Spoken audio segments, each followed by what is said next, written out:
મસ્ત મજાની જિંદગી અને એની મસ્ત મજાની વાતો, અદ્ભુત વાતો છે.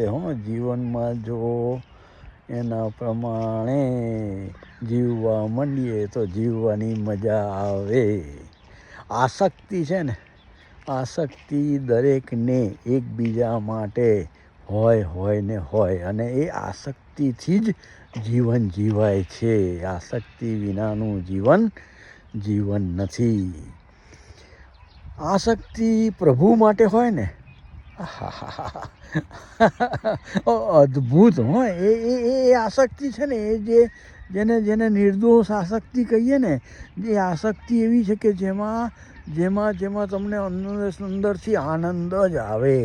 તમે યાત્રાએ જાઓ, પરિક્રમાએ જાઓ, ક્યાંક કોઈ સરસ મજાના તીર્થસ્થાને જાઓ, આ જે આસક્તિ છે ને, એ આસક્તિમાં હંમેશા આનંદ અને આનંદ. સદગુરુ માટેની આસક્તિ, તો સદગુરુ માટેની આસક્તિમાં આનંદ જ મળે, ફક્ત આનંદ. અને આસક્તિ છે ને, એ જ સાચી શક્તિ ને એ જ સાચી આસક્તિ. એમાં સદગુરુ માટેનો જે ભાલ પ્રેમ જે ઉભરાય ને, એની આખી વાત જ જુદી છે. પણ વ્યવહારમાં, આપણા જીવનમાં, આપણા મા બાપ પ્રત્યે, આપણી પત્ની પ્રત્યે, આપણા બાળકો પ્રત્યે, આપણા સગાવાલા મિત્રો બધા પ્રત્યેની જે આસક્તિ છે ને, જે આસક્તિને કારણે ધબકીએ છીએ, એ આસક્તિ જો પેલા પ્રભુ માટે, સદગુરુ માટે હતી એવી હોય તો આનંદ.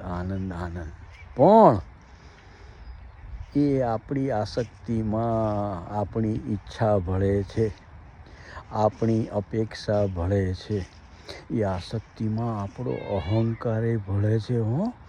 પેલી મીઠી મજાની આસક્તિ હતી ને, એને આપણે ધીરે ધીરે ખારી કરતા જઈએ છીએ. એ જે આસક્તિની મજા હતી, એમાં જ્યાં આપણી વાત ઉમેરાઈ, ત્યાં દુઃખ ઊભું થયું.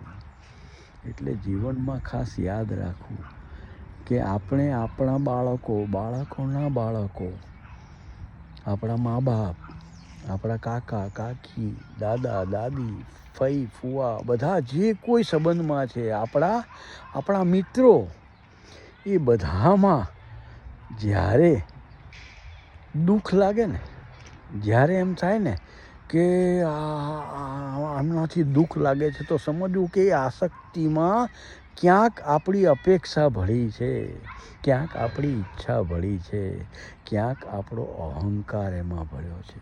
ઈચ્છા તો આપણા મા બાપને આનંદમાં રાખવાની જ છે, હેતુ તો આપણા મા બાપ આનંદ કરે એના માટે જ છે, એવું મા બાપને બાળકો માટે છે.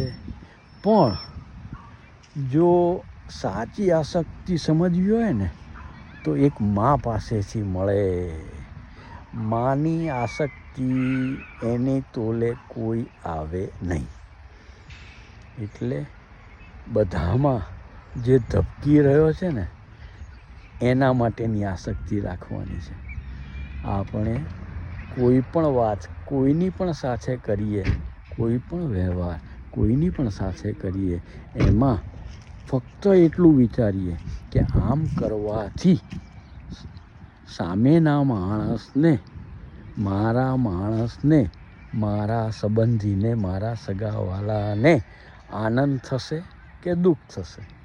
બસ આટલું વિચારીને જો કરવામાં આવે ને, તો જીવન જીવવાની મજા આવી જવાય. પેલા નિજાનંદમાં રહી શકાય.